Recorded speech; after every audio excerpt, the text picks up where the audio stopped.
Est-ce qu'il vous est déjà arrivé de jouer au golf avec des douleurs au niveau de la région cervicale ou de vous être réveillé avec un torticolis le matin? Vous avez dû vous rendre compte que cette journée de golf n'était pas la meilleure de votre saison. Je suis Dr Dominique Dufour, chiropraticienne depuis plus de 40 ans et je suis certifiée aussi de l'Institut de performance Titleist. Alors, dans la capsule d'aujourd'hui, on va parler donc des problèmes de la région cervicale, mais je vais aussi vous parler de l'examen Titleist. Dans les prochaines semaines, ensemble, tous les lundis, on va aller explorer chacun des tests qui composent l'examen Titleist. Alors, qu'est-ce que l'examen Titleist? C'est un examen en 16 points différents qui vont permettre d'identifier chez vous, le golfeur, certaines restrictions que vous pourriez avoir et qui vous empêchent de bien exécuter votre élan de golf. Alors, c'est important de prendre conscience, comme le dit la philosophie de l'Institut de performance Titleist. Si on n'examine pas, si on ne fait pas de tests, c'est toujours des suppositions. Quand on fait des tests, on a des réponses claires à vos restrictions à vous et à ce moment-là, on peut vous conseiller différentes postures et différents exercices qui vont faire en sorte que vous allez avoir un élan de golf beaucoup plus performant et surtout de jouer avec plus de plaisir. Alors, le premier test dont on va parler ensemble aujourd'hui, c'est le test de la région cervicale. Alors, ce qu'on veut durant ce test-là, c'est de voir si votre rotation de la région cervicale a quand même une bonne amplitude et est égale de chaque côté. Si ce n'est pas le cas, bien à ce moment-là, au niveau de votre élan de golf, vous allez avoir tendance à vouloir, au lieu de faire un élan qui est beaucoup plus complet, vous allez avoir tendance à vouloir lever, entre autres, les épaules. C'est un des gestes que vous allez essayer de compenser. Imaginez que vous êtes dans votre voiture, que vous avez un torticolis, vous avez des bonnes raideurs au niveau de la région cervicale et que vous avez besoin de faire votre angle mort. Bien, qu'est-ce qui se passe automatiquement? Au lieu de tourner la tête de façon aussi harmonieuse que d'habitude, bien, vous allez tourner les épaules parce que le cou est trop barré, le cou est trop sensible. Alors, c'est ce qu'on veut savoir. Est-ce que vous avez une mobilité qui est quand même assez symétrique? Ou est-ce qu'on pourrait aussi, même si elle est symétrique, est-ce qu'on pourrait l'améliorer? Alors, je vais vous suggérer différents exercices. Un exercice très simple, c'est tout simplement de tourner la tête en douceur. On regarde le plus loin possible vers votre droite.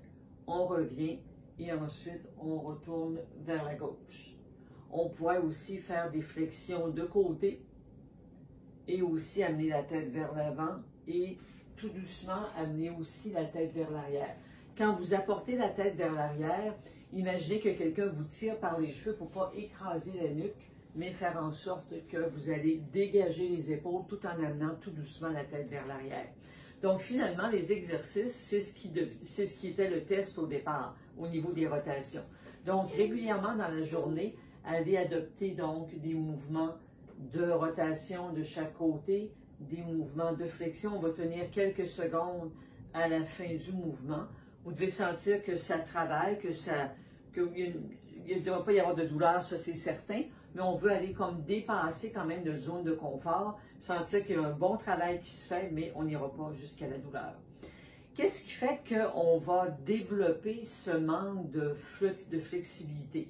Bon, d'abord, il peut y avoir de longues positions statique. Alors, on peut être en télétravail longtemps, des longues heures, toujours dans la même position, ce qui fait qu'avec le cours de la journée qui évolue, on va accumuler de la fatigue musculaire, de la raideur articulaire, et le fait de faire des exercices de façon régulière dans votre journée, même de vous mettre une minuterie pour y penser, ça va vous aider à accumuler moins de fatigue et de moins prendre dans un pain.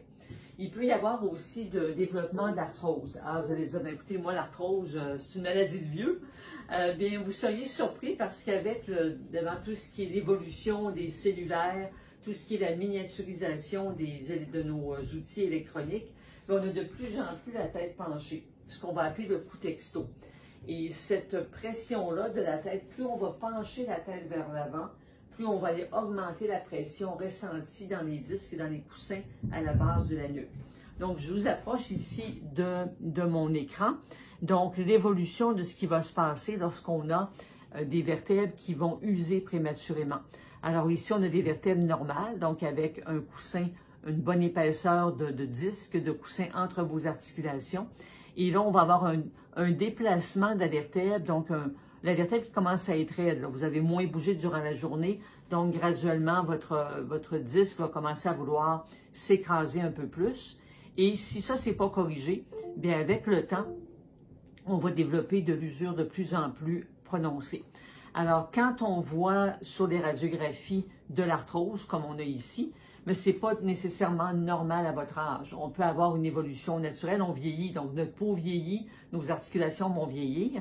Mais si sur vos articulations, sur vos radiographies, on voit des vertèbres qui sont parfaitement normales et à côté, on en voit qui sont plus usées, bien aussi à ce moment-là qu'il y a eu des traumatismes, un manque d'adaptation au niveau de ces vertèbres-là.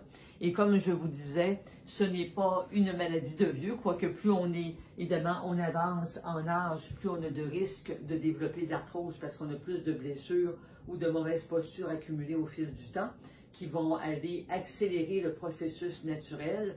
Mais chez les jeunes adultes, on va aussi aller voir une érosion prématurée. Donc, qu'est-ce qu'il faut faire? Bon, si, malgré les exercices que je vais vous conseiller au fil des prochaines semaines, les douleurs persistent, bien à ce moment-là, consultez. Je peux consulter moi, je suis chiropraticienne, on va aller examiner la région cervicale, voir qu'est-ce qui se passe, ou à d'autres régions de votre corps, et vous donner des traitements si nécessaire. Mais avant tout, il faut avoir fait ses devoirs, donc prendre des bonnes postures et évidemment bouger régulièrement dans la journée. Un autre exercice que je vous donne pour la région cervicale, c'est que vous allez être en position quadrupède, donc à 4 pattes. Vous placez comme celui-ci et vous allez faire le même mouvement de rotation, c'est-à-dire que vous allez tourner la tête vers la gauche ici. Je tiens quelques secondes, je ramène au centre, tout ça c'est fait doucement.